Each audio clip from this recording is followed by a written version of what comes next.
केंद्रीय कृषि मंत्री शिवराज सिंह चौहान ने मीडिया से चर्चा करते हुए जीडीपी के बारे में अपनी बात रखी। उन्होंने कहा कि पीएम की प्राथमिकता किसान है और किसानों की आय बढ़ाने का रोड मैप में उत्पादन बढ़ाना है, लागत घटाना है, नुकसान की क्षतिपूर्ति करना है, लाभ दिलवाना है और फसलों के विविधीकरण के लिए प्रयास करना है, प्राकृतिक खेती करना है, उत्पादन बढ़ाने, लागत घटाने के लिए अच्छे बीज चाहिए, जलवायु के अनुकूल बीज हों, इसको लेकर निरंतर शोध हो रहा है। उन्होंने कहा कि इसमें विभिन्न फसलों की 109 किस्म तैयार की हैं। इनसे अच्छा उत्पादन होने के साथ पानी, कीटनाशक का कम उपयोग होने वाले बीज तैयार किए गए हैं। शिवराज सिंह ने कहा कि विज्ञान को किसान तक पहुंचाना है और इसका लाभ किसानों को मिलेगा। बजट में किसानों का पर्याप्त ध्यान रखा गया है। इसमें विशेष पैकेज भी किसानों के लिए रखा है। कृषि में सिंचाई महत्वपूर्ण है, इसलिए जल शक्ति मंत्रालय को भी बजट दिया गया है। ग्रामीण क्षेत्र में 2 करोड़ घर के लिए 3 लाख करोड़ कैबिनेट ने पारित किए हैं। बागवानी के क्षेत्र में भी क्लीन प्लांट प्रोग्राम को कैबिनेट ने मंजूरी दी है, जिससे गुणवत्ता को लेकर ध्यान दिया गया है। अनाज की 23, अनाज में भी चावल की 9, गेहूं की 2, जौ की 1, मक्का की 6, ज्वार की 1, बाजरा की 1, रागी की 1, चीना की 1, सांबा की 1, चने की 2, अरहर की 2, मसूर की 3, मटर की 1, मूंग की 2, ओवरऑल तिलहन की 7 फसलें। मैं नाम नहीं बता रहा हूं, आपको पूरी सूची दे दूंगा। चारा पशुओं के लिए बहुत आवश्यक है, उसकी 7 फसलें। गन्ने की 7 किस्में, गन्ने की 4 किस्में और रेशे वाली फसलों की 6 किस्में, कपास की 5, जूट की 1, बागवानी की 40, उनमें सब है आम, अनार, अमरूद, बेल, पमेला। सब्जियों में टमाटर, लौकी, भिंडी, भारतीय सेम, खरबूज, तरबूज, कंद की फसलें अनेकों। हमारे वैज्ञानिकों ने अनुसंधान करके अधिक उत्पादन देने वाली, उनमें से धान की ऐसी किस्म भी है कि जिसमें 30% पानी कम लगेगा, तो पानी को बचाने वाली,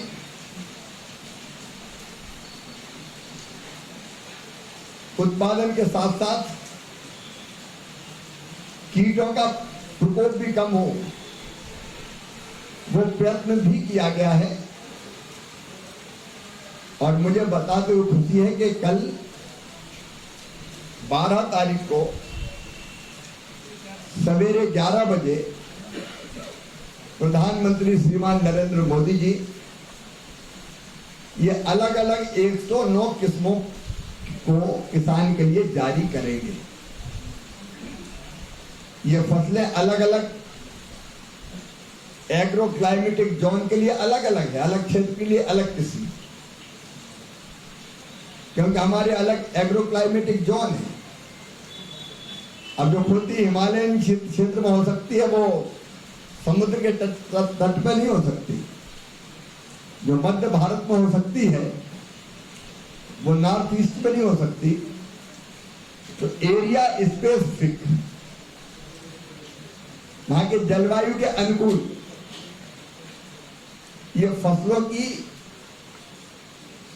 के लिए बीजों की किस्में तैयार की गई है। और रिलीज करने का भी कोई बड़ा फंक्शन नहीं होगा। एक मंच बना हुआ है, बाकी हजारों लोग आए हुए। प्रधानमंत्री जी ने तय किया कि खेत में ही जाके फसल को रिलीज करेंगे, वो किसानों से चर्चा करके। कल आईसीआर के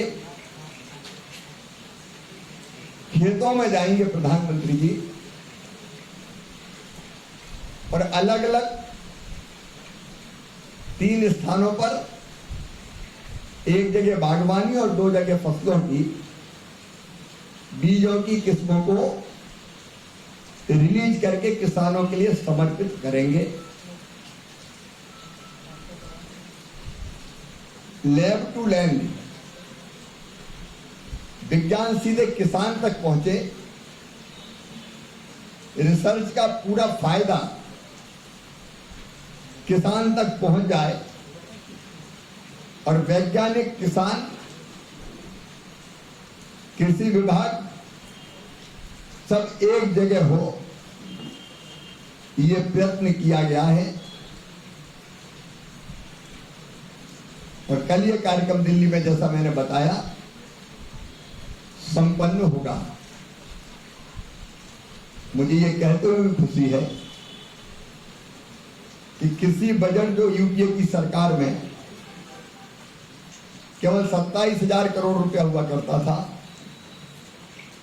वो एग्रीकल्चर और एलाइड सेक्टर का मिला के, कृषि का 132 और बाकी सेक्टर को मिला के 1,52,000 करोड़ रुपया है।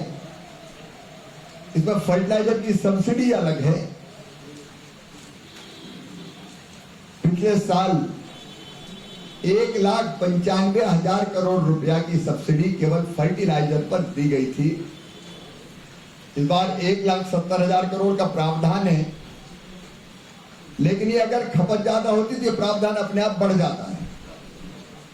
जैसे इस साल भी 2625 करोड़ रुपए की का एक विशेष पैकेज अंतरराष्ट्रीय परिस्थितियों के कारण खाद के जहाजों को घूम के आना पड़ रहा है, उसमें समय भी ज्यादा लगता है, ट्रांसपोर्टेशन की कॉस्ट भी ज्यादा लगती है, वो भार किसान पर ना आए, इसलिए 2,625 करोड़ रुपए का भी एक विशेष पैकेज किसानों को दिया है। एग्रीकल्चर में सिंचाई बहुत महत्वपूर्ण है, और सिंचाई का भी जो जल शक्ति मंत्रालय का बजट है, वो अंततः खेत में पानी के लिए होता है। कैन बेतवा से लेकर नदी जोड़ों के कार्यक्रम हो या अन्य सिंचाई की योजनाएं, तो खेती में, कृषि क्षेत्र में अभूतपूर्व प्रावधान किया गया है। मेरे पास ग्रामीण विकास मंत्रालय भी है, और मुझे बताते हुए खुशी है कि कल ही कैबिनेट की बैठक में ग्रामीण क्षेत्र में गरीबों के 2 करोड़ घर बनाने के फैसला किया है हमारे मंत्रिमंडल ने। 3 लाख करोड़ रुपया से ज्यादा खर्चा उसमें होगा।